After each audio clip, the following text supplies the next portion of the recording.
the most important thing here, though, is Peacemaker's mad at Eagly, and he says, "This is my food. Your food's over there." And I was like, I couldn't like. They didn't show it, did they? Like, I there's don't not a think they did. bag of Eagle Chow.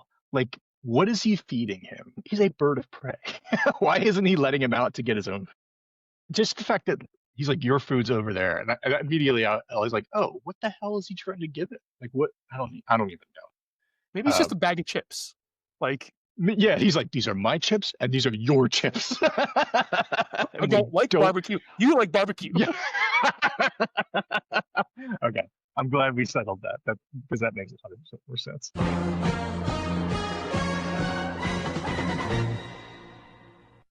What's going on, everyone? I am Phil, along here with Joe. Hey Phil, how's it going? Not too bad. We are talking Peacemaker, season 2, chapter 4. Or need I say door is the title. I did not get the pun at first. Just door. Oh, you connect it to need I say more. Yeah, Yeah, like I I can was see that. like it didn't register in my brain. No, I get that. Yeah, Um, yeah. It's not Dunn's strongest pun, but that's okay. They can't all be winners. Just like not every episode can be a winner. Am I foreshadowing what's to come, or actually have they all been pretty good so far? Let's find out. This episode opens up 35 years ago. Now, last week we were looking for a picture to use as the cover image, and you said, yeah, so like there was an image of like a younger Peacemaker, um, his brother and his dad, like in like hunting gear, in the woods, and I was like, that didn't appear in that episode. it sure didn't. That appears in this And episode. yeah, as if they heard you, they're like, all right, we got to put it in right away. And so it's the first thing we see.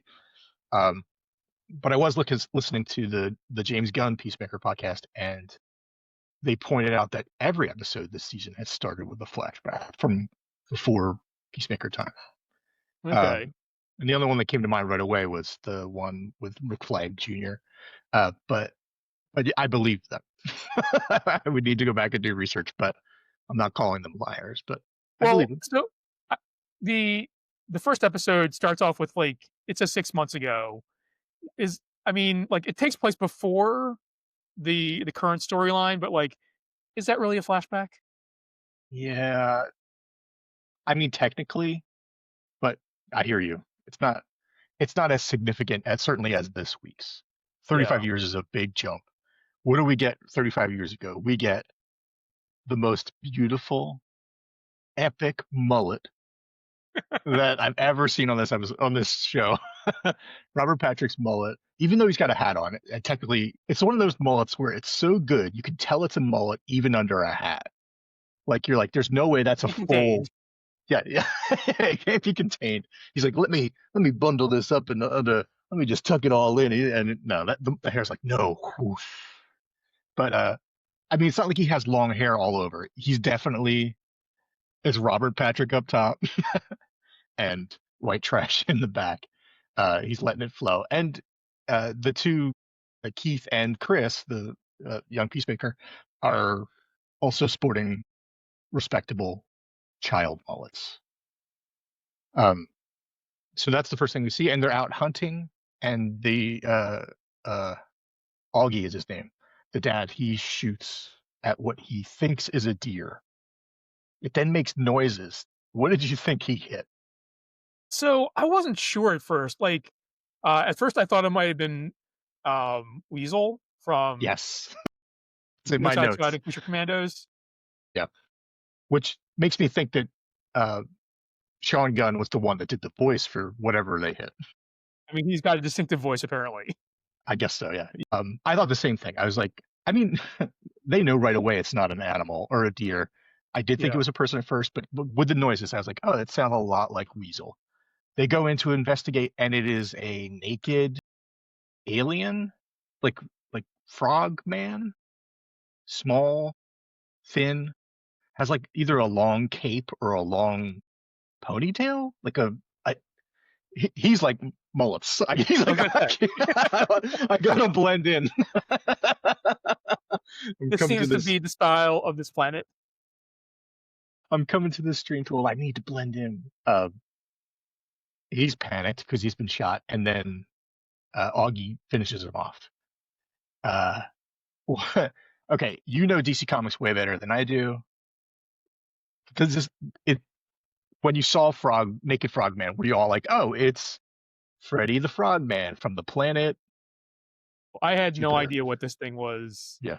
Um, yeah, I was not sure what it could have been. I don't know of that many different alien races in the DC universe.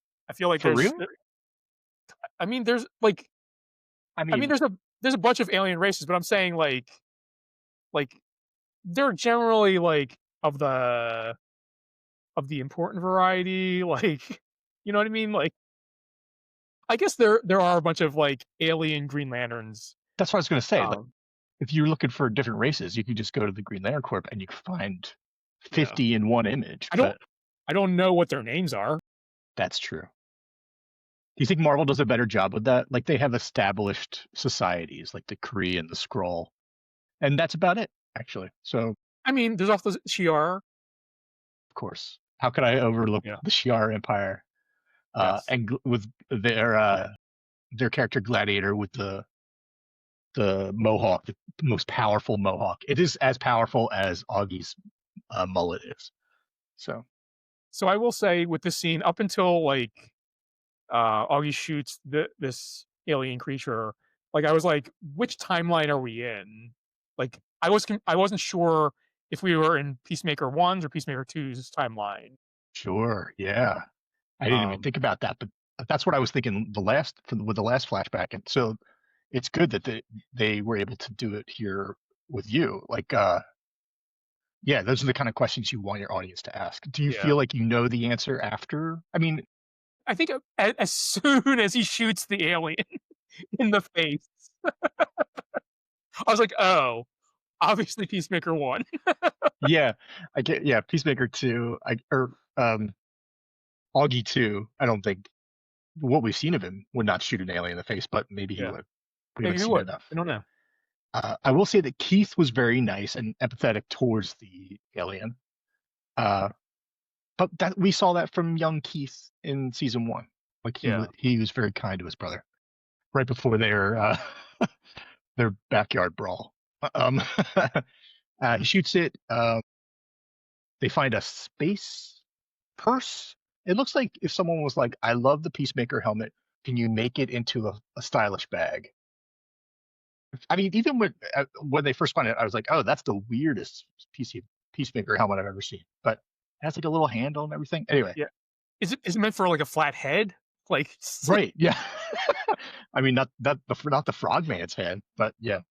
Um, so I was confused by that, but I was willing to roll with it because they right away then find the door, the quantum, the chamber, the big door. And when they first showed it there, I was like, oh, there's the door. Now go through it. No, there's the door. Did they build the house around it? yeah, that was also my question. Okay, good. And we get an answer to that later. Um, we'll talk about it when we get to it. But then it launches into the intro. We're going to do our weekly check-in with the intro. And I know that you have been listening to this thing in repeat. Yeah, nonstop, nonstop. I like. Is there a reason why? I mean, at first it was because I had heard that Frank Grillo um was not necessarily down with the choreography towards the later parts of the dance. So I wanted to check that out. So I watched it at half speed. Um, and yeah, he's doing his best. Is he doing Doing- his best, or he legit doesn't care towards the back half? well, it's more that like he's not front and center, and he's not doing the moves like everyone else is doing the moves. That's fair. Um, this may not be that he doesn't care. It may just because he does not remember what the That's moves are, that's a very and real they're like, "This possibility. is the best we've got of these takes," and he's not. He's He, in the back, so it's fine. he ruined every shot. um, Last week we were talking about how there are things going on in the opening sequence that we should be paying attention to, that they could hint at the story. Um, and I was watching, I think it was Screen Crush, and they were talking about how there's one part where the Peacemaker 2 universe characters, the Earth 2 characters, are dancing, and they're dancing sort of in the shape of swastikas, which just points towards their theory of it being like Earth X from the comics, which I'm not 100% familiar with, but is apparently Yeah. the version of the Elseworlds DC universe where the Nazis won. Uh, no, they're just bending their arms. It's not like I thought that that was a stretch, but if you do look at the intro in the background, there's a grid, and the way the lights light up, it's kind of like it's kind of swastiki. Swastiki? Let's not let's not Swastika E? no, let's not beautify it. We're not gonna we're not trying to take it back. Um, I mean, yeah, no, we don't want it. I was gonna say it belongs to the Native Americans because they had it first, but whatever. Uh, I could see signs of it there, and I was like, oh, now I'm reading too much into it, and I love it. I love it. Like I had mentioned to you that we might want to do a longer video just over analyzing the Yeah, Peacemaker 2 opening. it could be fun. Uh, well, because I've done the research. So at this point, I've done research. What we should do it as a live episode and just take it frame by frame. Just overdo it. I All mean, right, I'm so down that for it. sounds good. We then start the proper episode.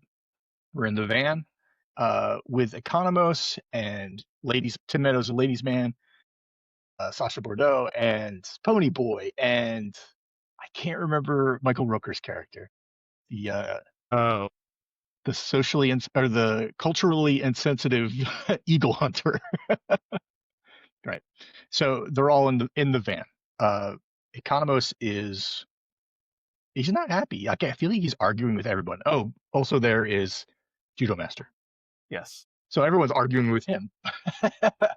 And you learn a lot about everybody here. You learn that I mean, Michael Rooker's character is definitely culturally insensitive. Economos calls out the ladies' man for winking when he was talking about Sasha Bordeaux. And then I thought like, oh, I want these characters to be more involved in the story because these are all like the third tier level. And I was like, oh, if there was like a romance between those three, like a love triangle, not a throuple, but a love triangle, that would be interesting. But that's not what's happening. I don't want to. I don't want to insinuate that that's what's happening. Anyway, we see them arguing and everything. They're all, long story short, they're on their way to Peacemaker's house, just like they were at the end of the last episode. Then catch up with Chris, who is back from Earth 2. He lays in his bed. He sees bullet holes in the ceiling, and he knows that madness has happened. This is from episode 2, where Eagly fought off Yeah. the bad guys. Okay. He then is panicked. He's like, where's Eagly? He finds him at the fridge, eating bologna and just digging for everything. When I saw that bologna, I was like, Eagly, I knew you and me. We were the same. I was very excited about that. There's a couple things that happen here. The most important thing, though, is Peacemaker's mad at Eagly, and he says, "This is my food. Your food's over there." And I was like, I couldn't like. They didn't show it, did they? I There's don't not think a we could have like bag of Eagle Chow. Like, what is he feeding him? Why isn't he just letting him? He's a bird of prey. Why isn't he letting him out to get his own? I mean, like we find out later on in the episode what Eagly has been eating. Yeah. I can't imagine that Peacemaker is feeding him all of that stuff though. Yeah, that's true. Yeah, just the fact that he's like, your food's over there, and immediately I was like, oh, what the hell is he trying to give it? Like, what? I don't even Maybe know. it's just a bag of chips. Like Yeah, he's like, these are my chips and these are your chips. I And we don't like don't. barbecue. You like barbecue. Yeah. Okay, I'm glad we settled that. Because that makes 100% more sense. Okay. Um, Peacemaker grabs the purse. Oh, he hears people are coming. He gets a message from Economos on his phone. that says "Get out of the house." He grabs the fancy purse and he takes Eagly, and they run out the back. There's a little back and forth here, so forgive me. But the next scene is the Eagly dropping scene, where Yes. we have Rooker's character and Economos. They're meant to go around the right side of the house or whatever. So they're moving slowly, and Rooker's character's his whole purpose in this mission is to kill the Eagle. So I feel like if Peacemaker ran by him, he'd be like Spider-Man in Amazing Fantasy 15. He would just let him go. He'd be like, he's not an eagle. I don't want anything to do with him. But so he's looking for clues, and he finds a huge clue. It is a 4-day-old bird crap, and you knew exactly what he was going to do with it right away, right? Yeah. Yeah. It's it's written all over his face. Like he knows he wants to taste it, to Yeah. inspect it with his tongue.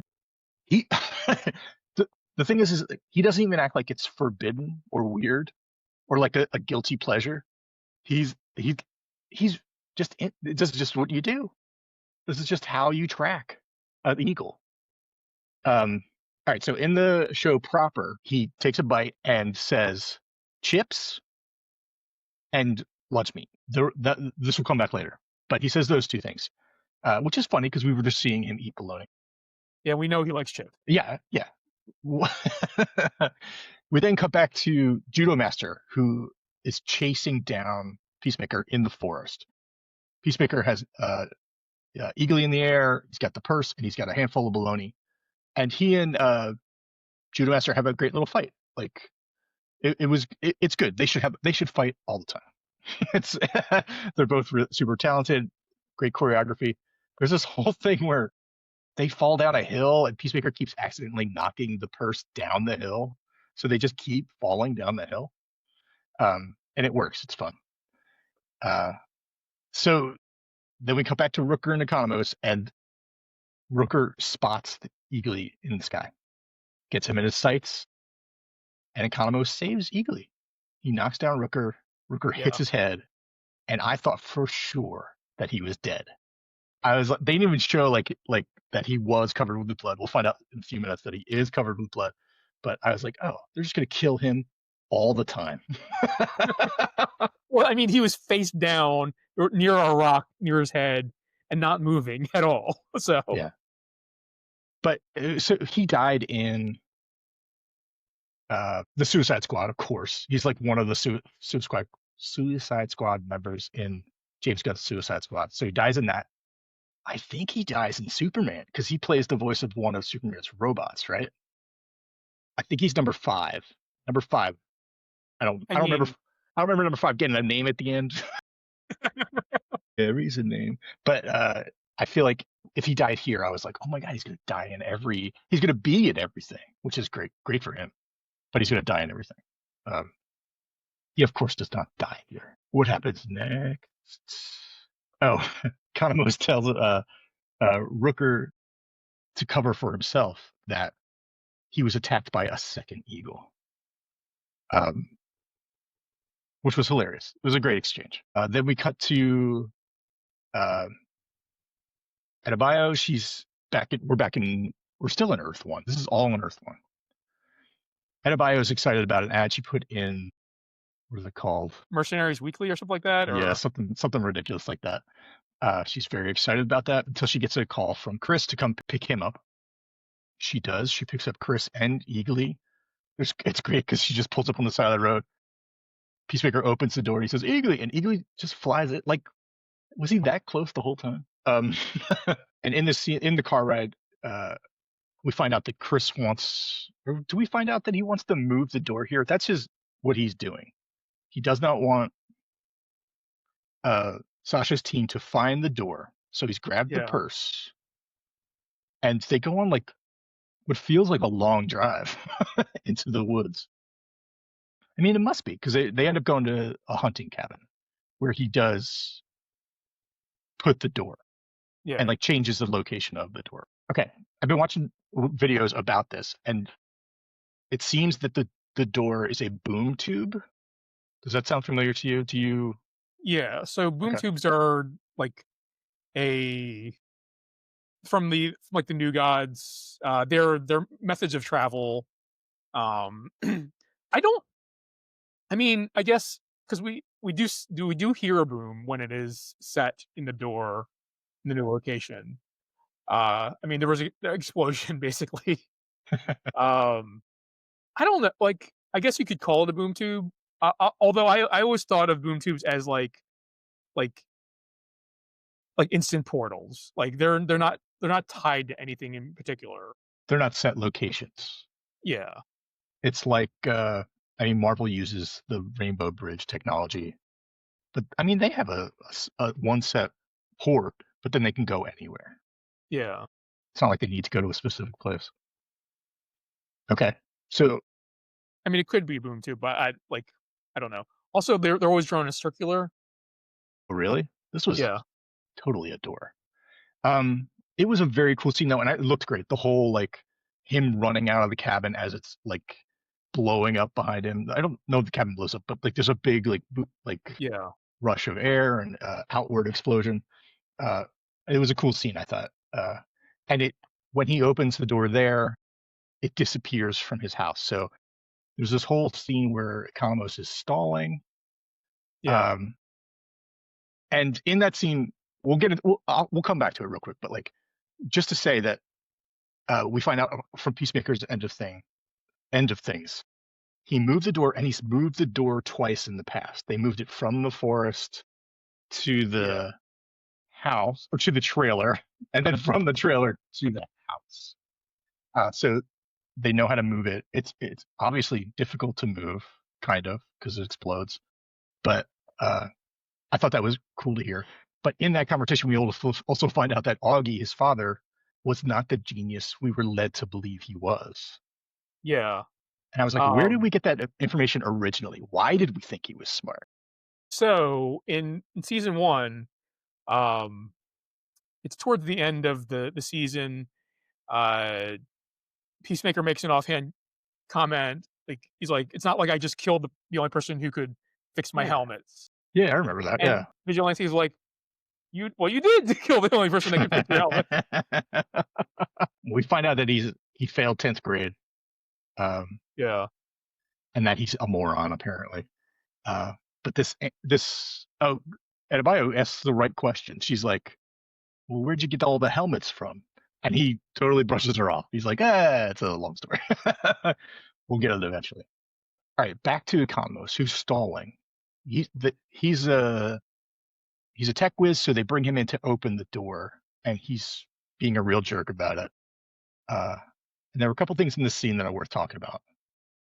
Um, for me, for me anyway. One was that he says, "I'm worth it." I'm like, she's like, "I don't need to put up with your crap," and he says, "Actually, you know, people do. You have to because I'm valuable. So people put up with my crap because of how good I am at other things." And I said, I thought I thought he was taking advantage of a situation. I mean, there's people really have to have special needs, and those special needs should be honored. And he's taking advantage of it, even though I do believe that he needs he needs those like graces. But I think he was taking advantage of it there. well, I don't. Well, I mean, he's definitely taking advantage of it there, but I know I feel like it's not necessarily that like he was taking advantage of it. It was that Argus was employing him because he had those skills and because he was so talented. And it also explains why of the 11th Street kids, he's the only one that still works for Argus. That's a huge point because he's too valuable. He's Yeah, so good. Yeah, to let go. that's true. This is a great episode for Economos because we learned so much about him, like that he hacked into Argus when he was 14 or Yeah. something. Um, but we also see him acting opposite so many different people in this episode. It almost feels like we're following him most of the time. Anyway, great episode for him. We learned so much. Yeah. Go I will Thanos. say a couple of things that I wanted to talk about for this particular scene is, Yeah, I have one more, um, but yeah. well, one, I I like the continued through line of Economos not being good thinking on his feet, like in terms of like stalling, because like if you remember in season one, he had to think on his feet to like who to change the vehicle registration to. at the beginning of the season, He was and in he charge of makes that. her Yeah. Peacemaker's dad, and which is the worst possible option. And here he's like, "Oh, do you guys hear a cat?" Yeah. Sounds like a baby cat caught in a drawer. Should we open up all the drawers? We get a good look at Sasha Bordeaux's character too, because she's definitely no nonsense in this scene. She wants to get that door open, and she shuts him Yeah, down like right away. She's like, yeah. open the door. Even Ponyboy's like, open the I fucking door. mean, he could have just like punched up pretend to punch buttons and like just said it took a while. You know what I mean? Like Yeah, they're not gonna know. yeah. He's so good at his job. He wasn't like it wouldn't be believable him punching buttons and not getting the job done. The thing that took me back in this scene is he's still heated at Tim Meadows' character, and he spits on him Yes, like like like a like out of a nowhere, and a lot.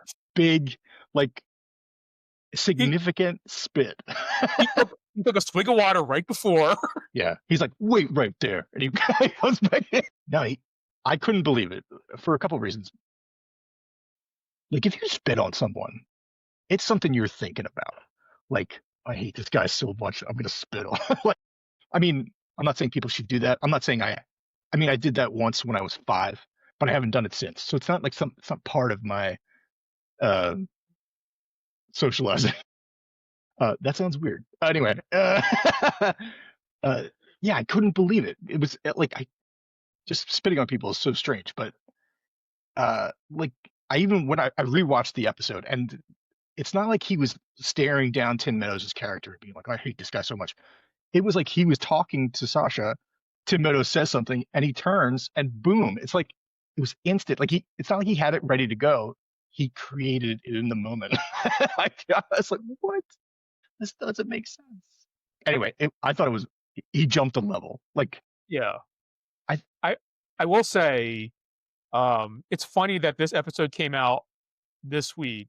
Actually, because 1 week ago, was the NFL season opener, and for those of you who don't follow football, it was the Eagles and Cowboys. Joe and I are both Eagles fans. One player got ejected from the game before the first snap was before the first snap because he spit on somebody else.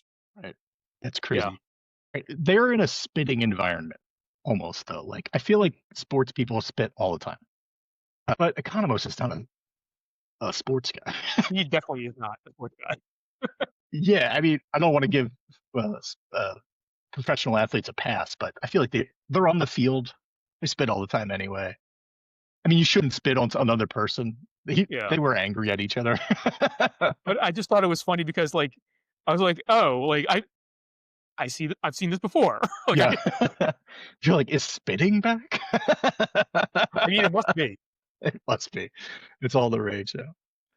Um, so he can only stall so long, and Sasha opens the door just a moment too late until now it's a plain closet. It's been So my question about this is, did they lose access to the clothes that were in that closet? yeah, I thought that too. Like, how did you get those sweaters? Yeah, because you can't. It's not like you could turn the portal off. You could just shut the door, right? Yeah. Could you go around it? Like, was there another entrance to? I mean, I'm assuming if it was like a closet that had two entrances, like a walk-in closet that had two entrances. I don't know if those exist, but if Yeah, yeah, architecturally, I don't know if that makes sense. If you're an architect, let us know. yeah. In the comments. Uh, no, that's totally funny. Yeah, but like, he's like, oh, my Christmas sweaters. I haven't seen those in ages. We then come back to the cabin. We find out it's Peacemaker's old grandfather's cabin where they would go to hunt. They go inside and there's spiders everywhere, Adebayo says.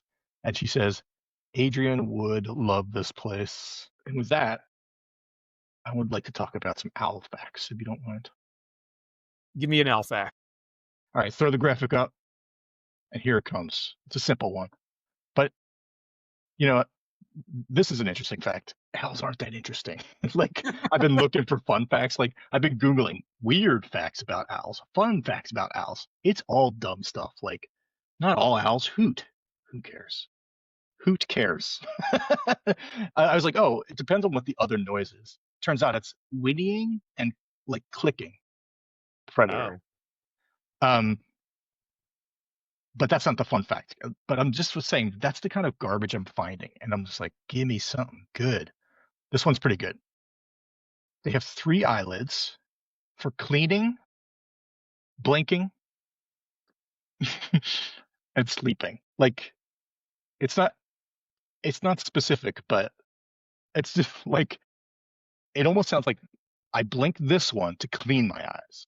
I blink this one to blink my eyes. Wait, cleaning, blinking, and sleep. And then I shut these ones asleep. anyway to sleep. Yeah. Alfax.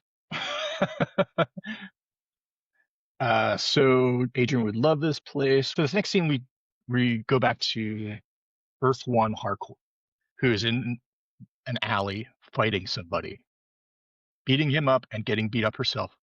We all know her needs. This is what she does.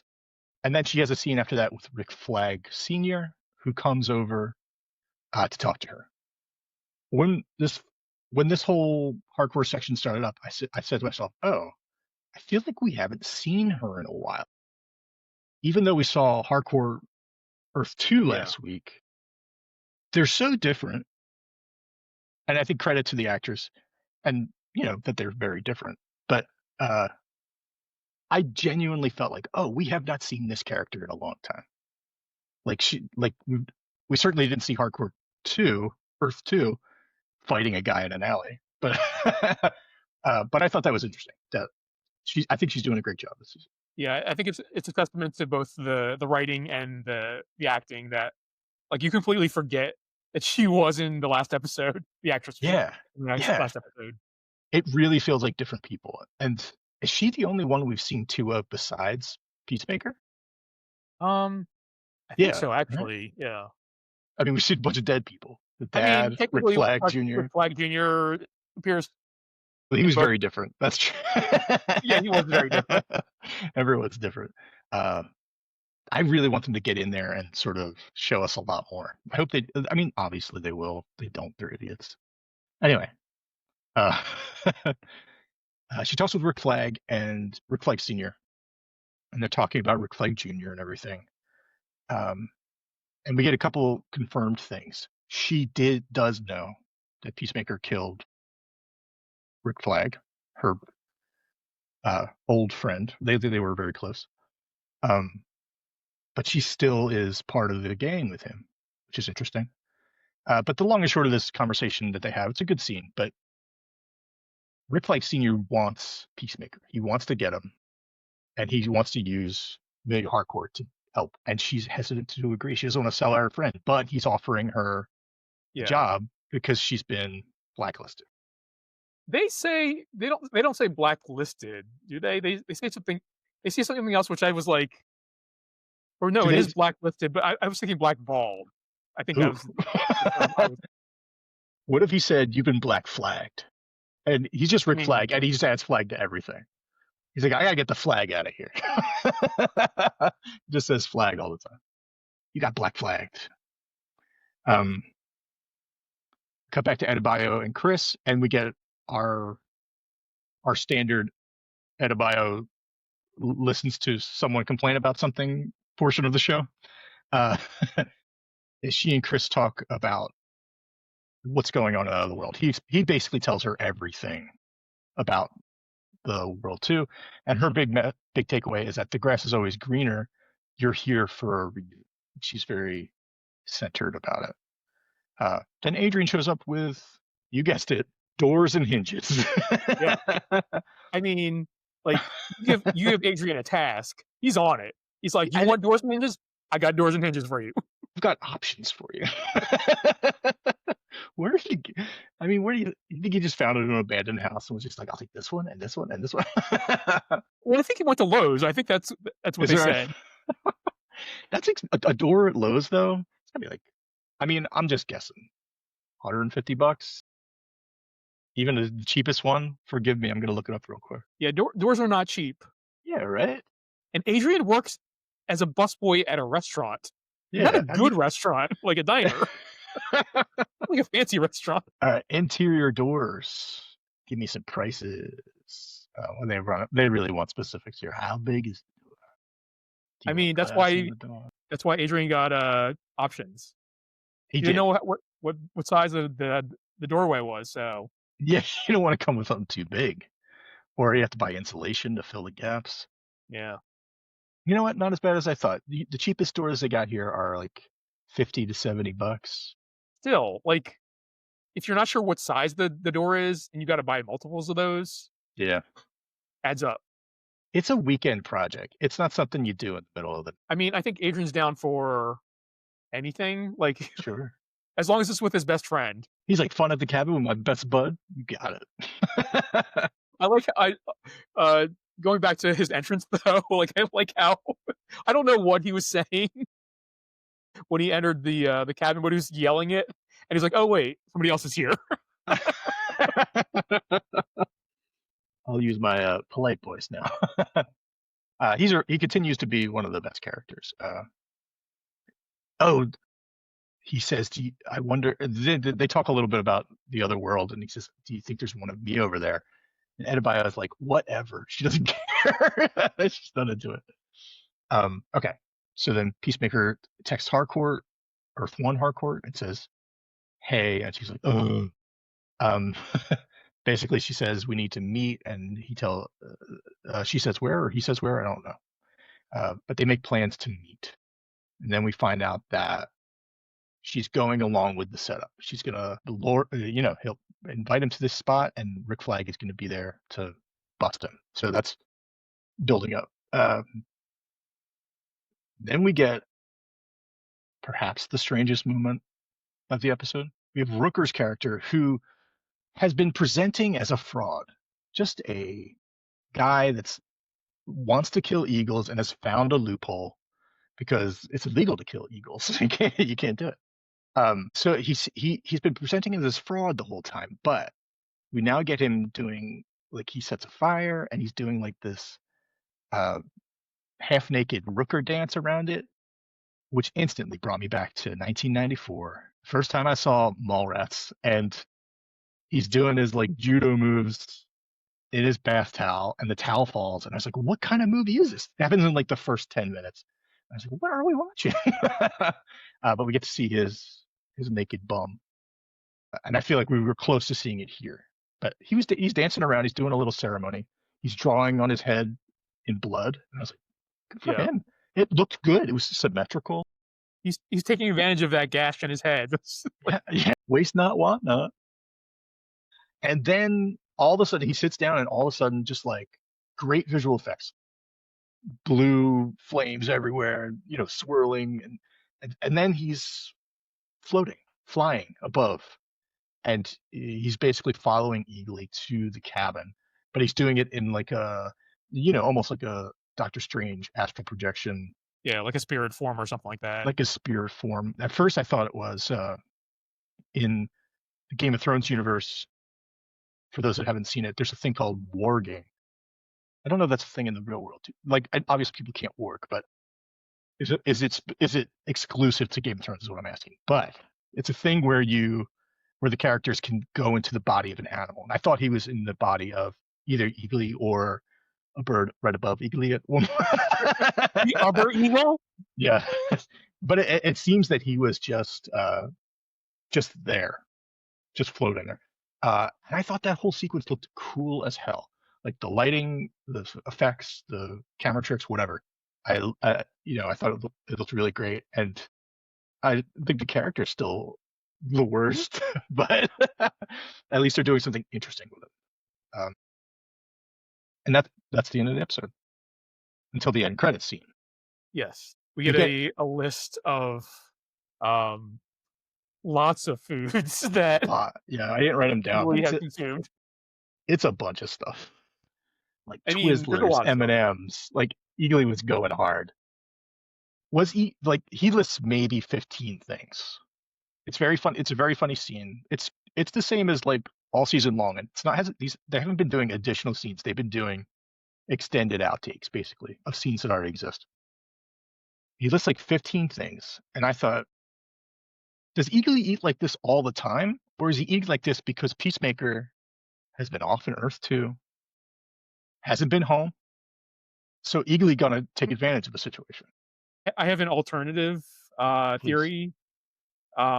So in the orgy from episode 1, I mean, obviously you can't have your party members go hungry, so you gotta put out a spread of something, Sure.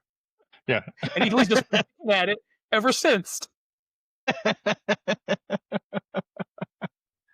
Eagly's like, you can't be mad at me. They ate all my barbecue chips.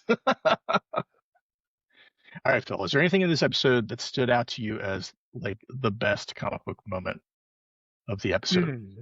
Anything in there that Uh, felt very comic booky? like I don't know. This is necessarily like a comic book thing, but like the the whole moving of the door, I thought was probably the most comic sequence, especially like the back and forth between um the Argus agents in Peacemaker's house and then the old smelly cabin.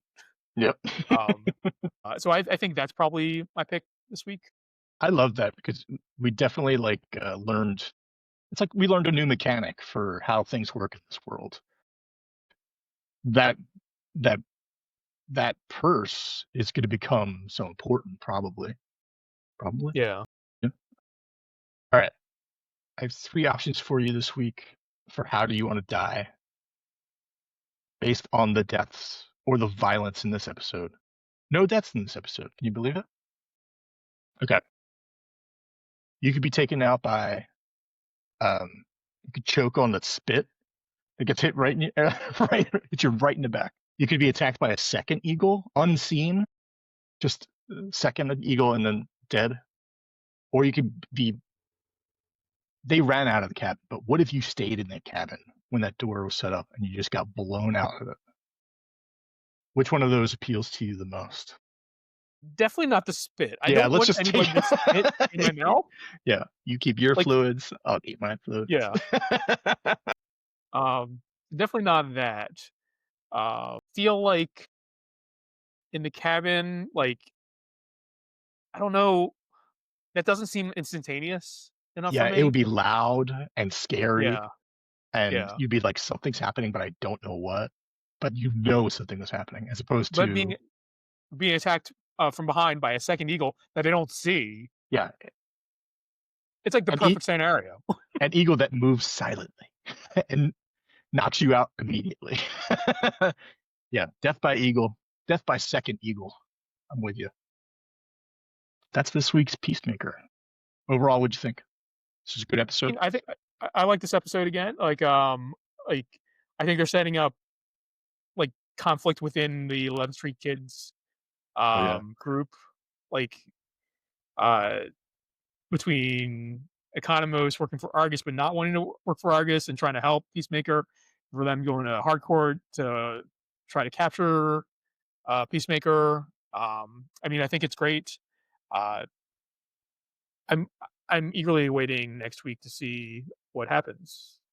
that's the thing. Um, This episode, I agree. Like, it's not so much. It's not like a great cliffhanger, but it's very much like I was waiting for the next scene to happen. But yeah, it's true. Like the confrontation in the park where Rick Flag comes after Peacemaker is going to be pretty good. I mean, yeah, definitely. I agree. Like, good episode. so Ready for more. I would say like if I were directing the next episode, it would all be in the park. Like the entire episode would just be the park. Like, 40 to but that's 60 minutes of just brawl, park brawl. like I would like my instinct would just be to play up the tension, Oh, sure. Yeah. like and like have that tension throughout the whole episode. But I don't think that's what's going to happen. Yeah. How do you loop in all those other characters? Yeah, Because it's weird. You can't leave anybody out too long. Was anybody left? No, everyone popped up this episode. But yeah, you can't leave anybody out. yeah. All But we'll right. find out next week. Yeah. So what did you guys think of this episode? What'd you think of the list of foods that Eagly has eaten? Which was your favorite? Let us know in the comments below. Um, and be sure to like and subscribe, and we will catch you all in the next one.